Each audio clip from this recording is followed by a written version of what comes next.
ধ্রুব এক শিশুর অনন্য সাধনা। রাজা উত্তরপাদ ও রানী সুনীতির পুত্র, 5 বছর বয়সে ঈশ্বরপ্রাপ্ত সাধক ধ্রুব।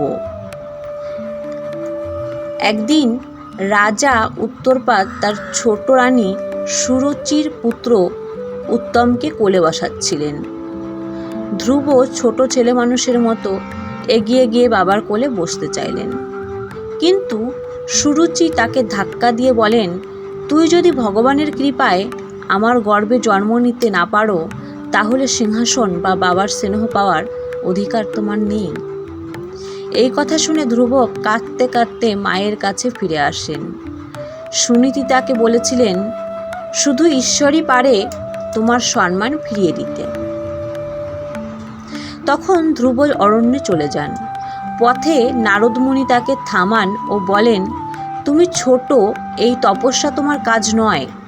কিন্তু ধ্রুব দৃঢ় প্রতিজ্ঞ হন, আমি ভগবানকে দর্শন করেই ফিরব।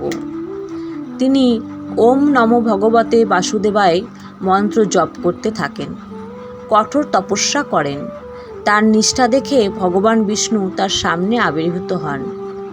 তিনি ধ্রুবের মাথায় হাত রেখে আশীর্বাদ করেন, তুমি ধ্রুব নক্ষত্ররূপে আকাশে চিরস্থায়ী হবে।